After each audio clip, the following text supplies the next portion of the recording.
Hey, and welcome to another episode of Chopping It Up, our interview series where we just bring on most dope individuals in the soccer community and we talk about how they love the sport, things that they are focused on, or I want to know better about them in the space. Shout out to everybody who subscribes to our Patreon for $6 a month. You can get most dope episodes. We have our Breaking Bread, our match preview series. We have Chopping It Up, where we get to talk with amazing people like today's guest. Think of it as one coffee that you have a day out and about when you go and support your hopefully local coffee shop, or when you go and get a nice beer or a cocktail or a little snacky snack during your lunch break. Just omit that one day and help out and support a independent podcast. Amazing show that we have for you today. First time a part of coming on anything of the network Shady Gang. Please give it up for Anthony DiCicco. I feel like he's told me it and I already possibly said it wrong, so I apologize. How are you? You nailed it. Appreciate you having me on. Yes, it's great. As I was saying, I see him chatting with people that I know, going through because we have a segment called Explain Your Skeets, and you have a very unproblematic like set of posts, which is good for you, but for an entertainment perspective, it didn't really give me much to kind of delve in on. I mean, I'm sure a lot of it would have been amazing stories, because that's kind of what a lot of it is you just being like, hey, this person, this is why they're fantastic and stuff like that. So I learned a lot going through your skeets. Rest in peace, Twitter, because probably a little bit more controversial in my Twitter era, but no, it's just getting accustomed to blue sky, and fun seeing our community continue to grow in a new space. Yes, and it is a lot less problematic and angry over there, which, sometimes I do miss, just the utter chaos that Twitter would be at times. Now it's too much chaos, but I'm enjoying what blue sky is becoming. I would like to start here with, how did you fall in love with the sport of soccer, football? I don't know what you call it. I assume soccer, where this is America, right? I think I think you got to be able to interchange your vocabulary, and it's soccer, it's football, it's calcio, it's all of it. And so just for your viewers, a little bit of background on me.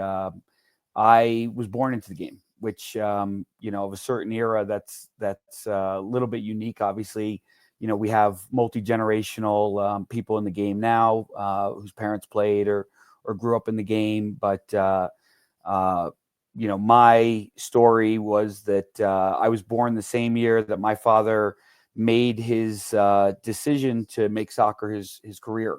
And he started a company called Soccer Plus, and it started off as a retail store in Connecticut and a goalkeeper school that ran nationally for decades. So I was born into the game and have had a really fun and unique perspective of having kind of grown up with the game in the States. And one of his former staff members, general manager at the time, a guy named Mick Darcy, was an Arsenal supporter.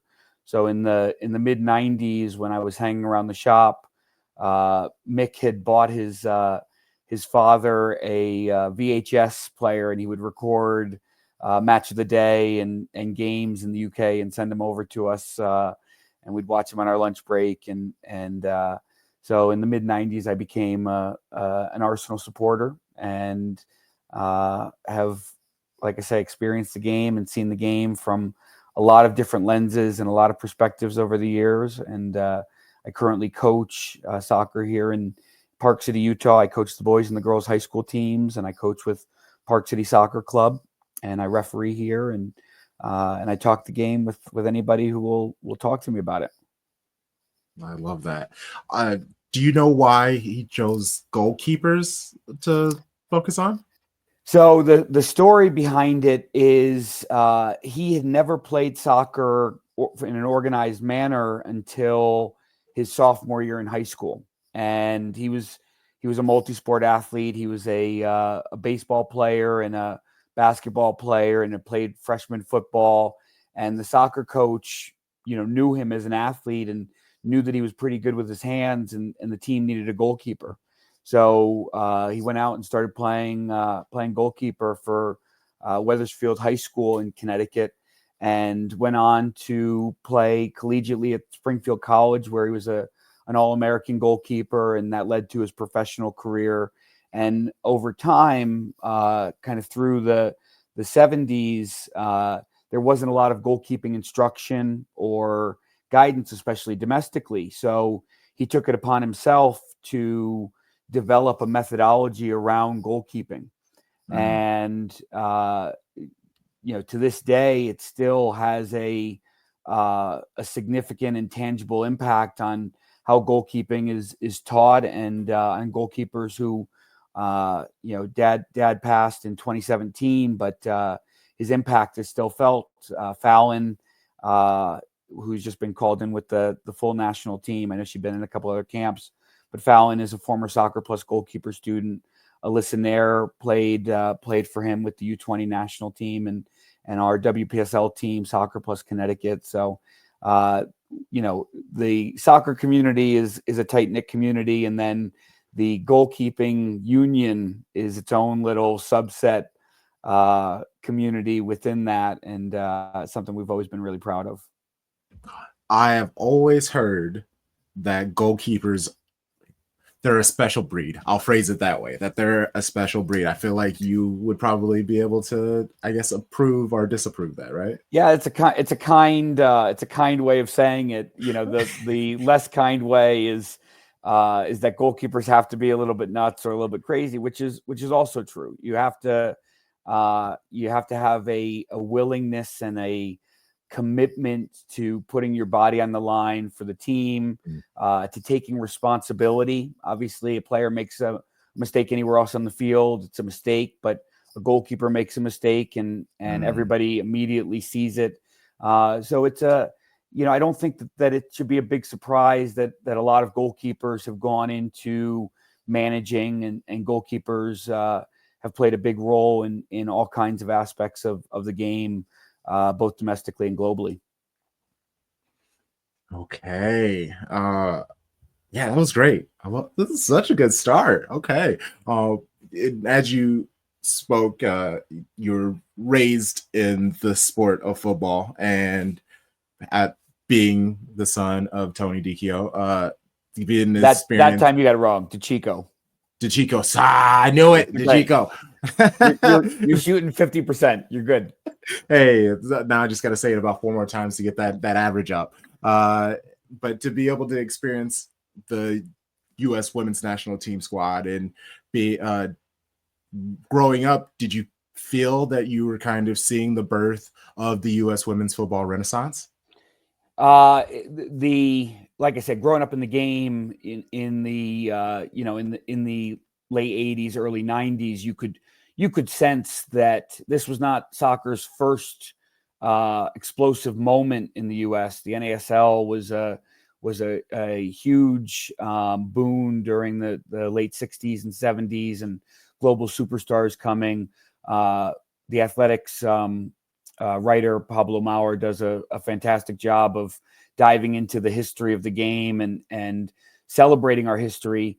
But what we saw at that particular moment was Paul Caligari's $1 billion goal in the U.S. qualifying for the World Cup for the first time since 1950.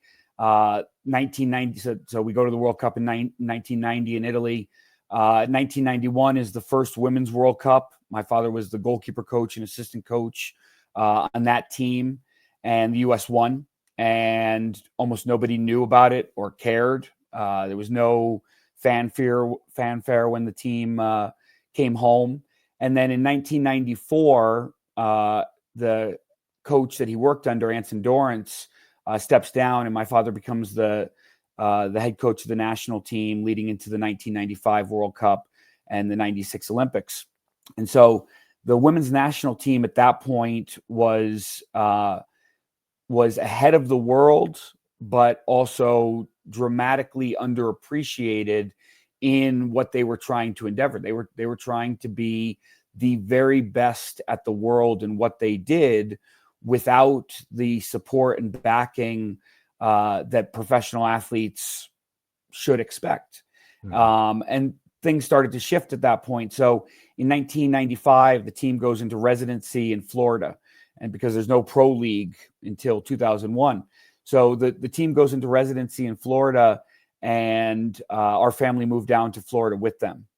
So there's this very small bubble in which the work was happening, and this environment that gets created will never be replicated again. And that's a good thing. It's a great thing to see the pro leagues evolve in the way that they have.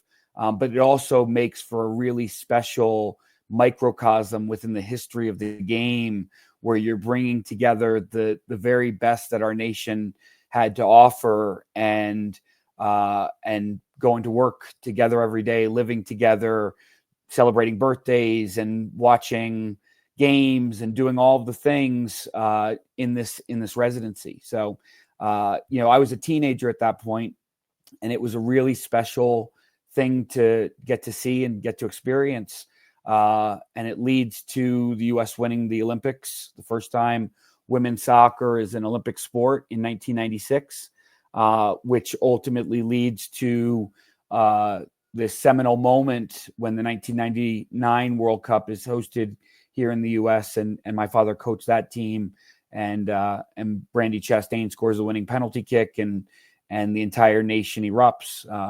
We had a real coming of age moment for our sport there, where it wasn't us celebrating women's soccer, it was us celebrating soccer and these incredible, badass, strong, remarkable women that made up that team, and all the teams that led to that moment as well, because there's obviously tremendous players who were not part of that team, but without them, that moment would not have been possible.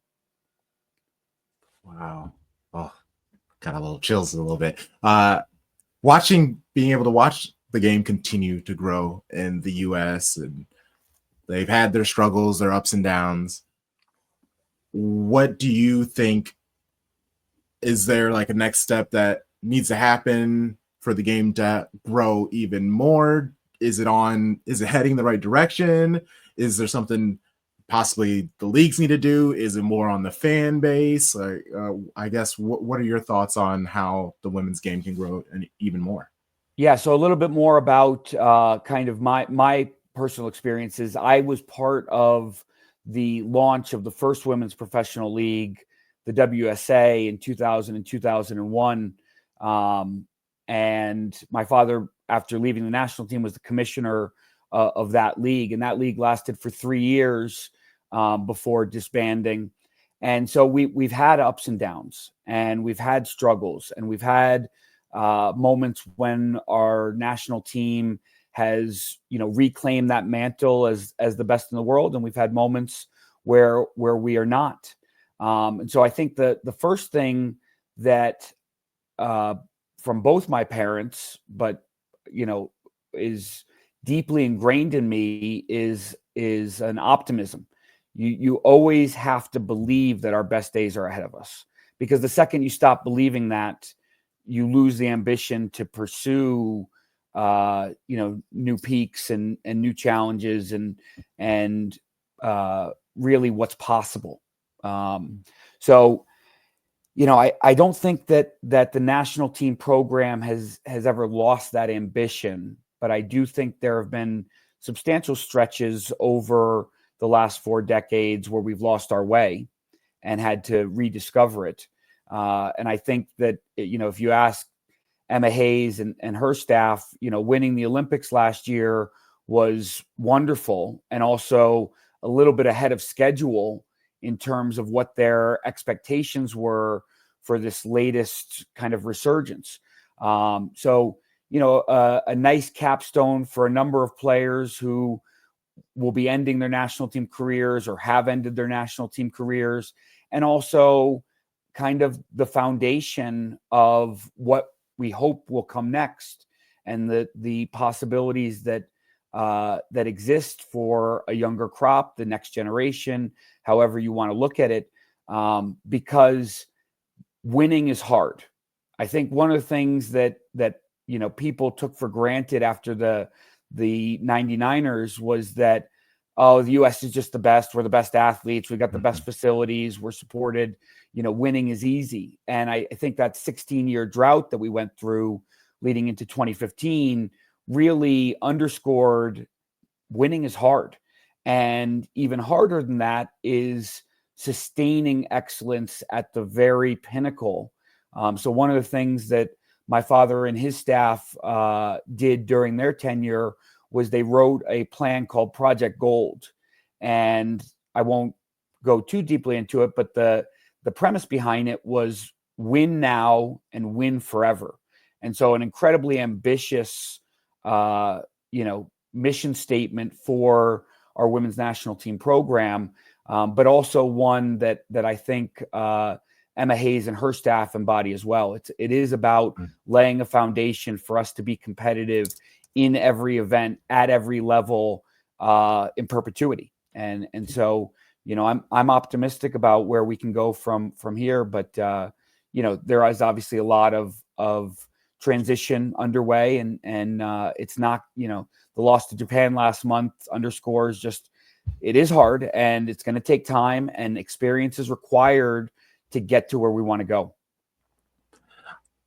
Speaking of that loss to Japan, I was in England for 10 days and accidentally bumped into Niels Nielsen after the Chelsea City game outside of his hotel. I was walking back to mine.